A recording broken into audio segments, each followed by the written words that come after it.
Todo está en los libros.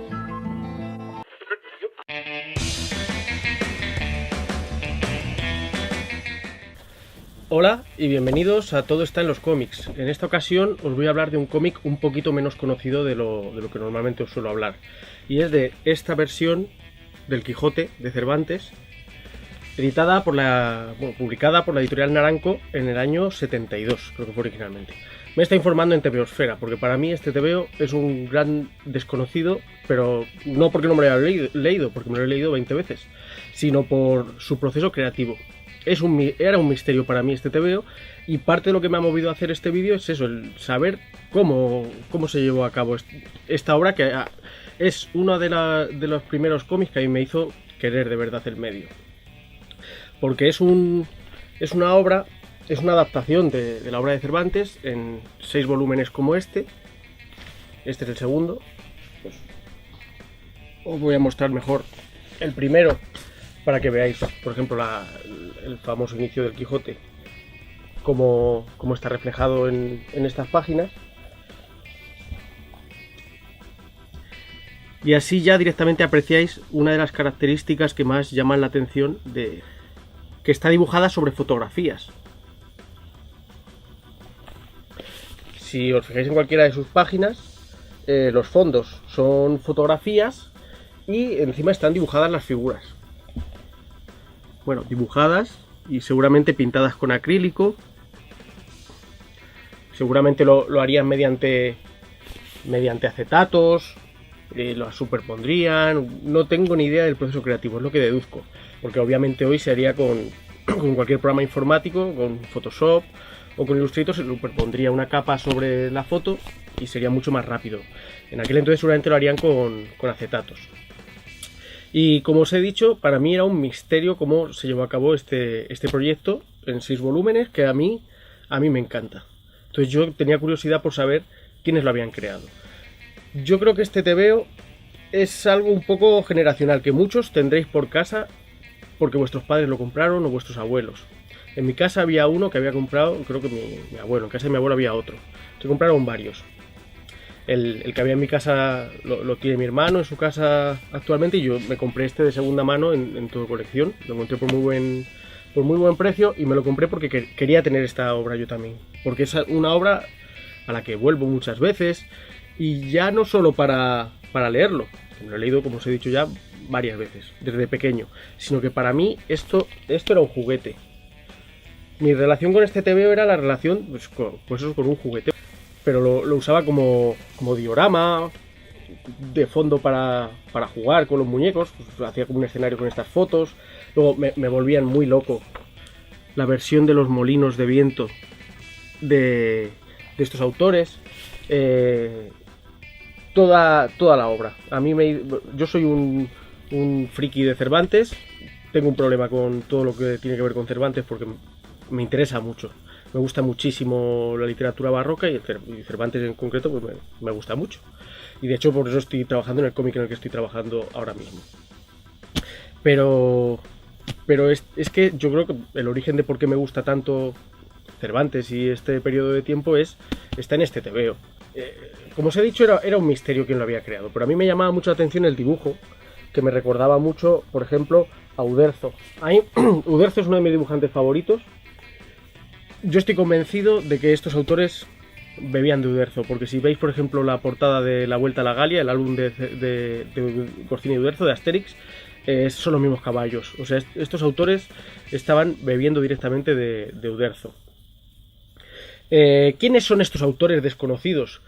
Porque aquí al principio se lista una serie de creadores. Se lista al director de la editorial, a los directores adjuntos, al director de edición, al guionista, en esta ocasión es importante, Antonio Arias, al fotógrafo que hizo las fotografías del fondo, que es José Luis Rodríguez, apodado Foco, y después se habla de la realización, que lo había hecho Estudios de Marketing Ibérica, Sociedad Anónima, y Link, Sociedad Anónima.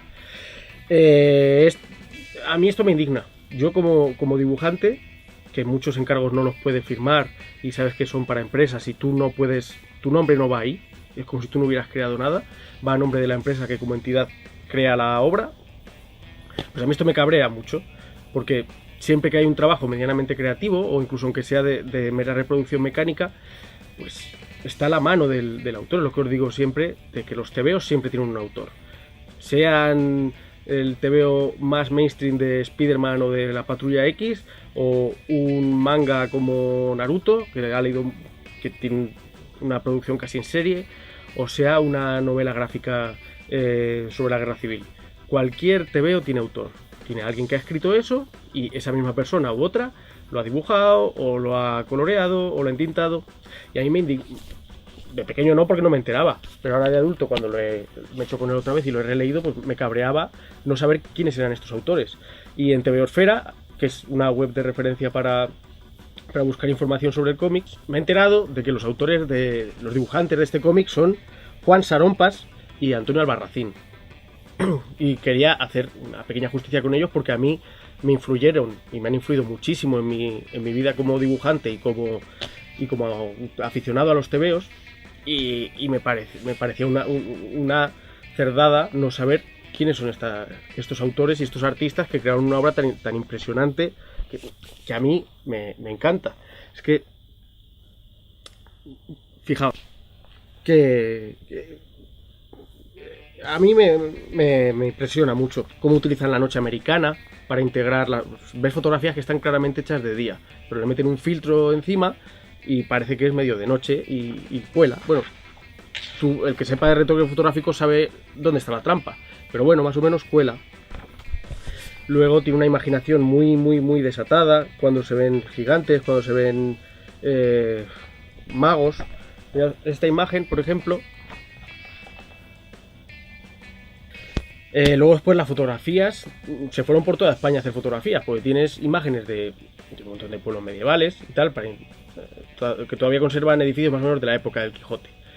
Y ves que está muy logrado, porque bueno, casi todos son campos, pero ves cuando van a Barcelona al final de la segunda parte del Quijote, cómo se ven las fotos del barrio gótico, de la catedral. Es impresionante. La adaptación es muy fluida. No se distingue entre la primera y la segunda parte. En ese sentido se infantiliza un poco. Por ejemplo, no se habla abiertamente de... El Quijote tiene, aparte de algo de sexo soterrado, tiene episodios descacharrantes y de slapstick, como cuando se toman el bálsamo de Fierabrás Don Quijote y Sancho, y uno le vomita en la boca al otro, y el otro le da asco y le vomita en la boca al primero. Y esas cosas pues no las han puesto aquí. O tiene otras cosas de humor así muy escatológico, que a mí me parecen maravillosamente graciosas en el Quijote, pero que en este tebeo, que es un poco para niños, no está. Otra curiosidad que he descubierto en Tebeosfera y que no sabía, porque yo sabía que esto era de Naranco Editorial, no Naranjo, Naranco como el monte. Y lo que he descubierto es que primero se publicó por fascículos por Heraclio Fournier. Heraclio Fournier, quienes supongo que os sonará, igual no sabéis quiénes son, pero son los que han editado los naipes, las cartas de toda la vida, de jugar al tute y al mus. Era Heraclio Fournier, la casa famosa de crear naipes. Y estos cuadernillos, que luego pues se recopilaban en tomos, imagino que en el kiosco te darían las tapas, pues como se hacían los coleccionables en aquel entonces. Estos cuadernillos después los recopilabas en los tomos, en los 6 tomos. Y es que por cualquier imagen que lo abra, fijaos. Se hicieron una especie de primera versión un poco peor dibujada y después esta segunda, que es la que yo conozco mejor. Pues la encontré en CBR y me la descargué para verla en la tablet. Y la versión vieja, la versión primigenia, bueno, no sé si es anterior o posterior, pero hay una versión abreviada y más pobre el dibujo.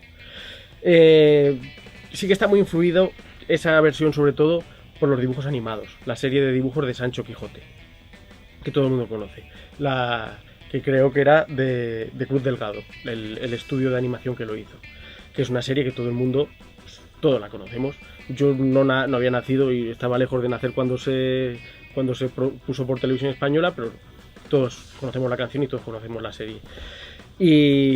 Pero bueno, yo entiendo que esa serie es la que ha influido más en el imaginario de la generación posterior a la transición, para ver cómo nos imaginamos al Quijote, pero en mi caso ha sido esta obra, que seguramente estará hay una retroalimentación ahí con la serie de televisión, pero bueno, para mí esta adaptación de las dos partes del Quijote de Cervantes es una joya del TVO, muy poco conocida.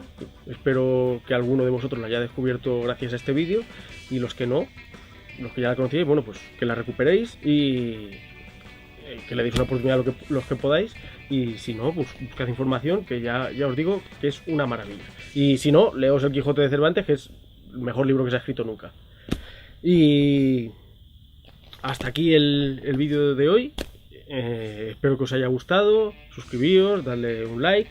Pido perdón por los cortes que tienen muchos de estos vídeos, y es que el ordenador con el que lo grabo no es muy bueno, entonces se atasca un poco en el procesamiento de la imagen mientras grabo y mete cortes la propia grabación. No es un problema de edición posterior, es un problema de la propia grabación. Y bueno, ya vamos siendo unos cuantos, bueno, vais siendo unos cuantos los que seguís estos vídeos, y por ejemplo Rafa o Raquel, que los están viendo y sé que los siguen con gusto, pues me alegro un montón de que os estén gustando, y de que estos vídeos sirvan para establecer un diálogo sobre los TVOs, que es lo que al fin y al cabo he venido a hacer aquí. Y nos vemos en el próximo vídeo.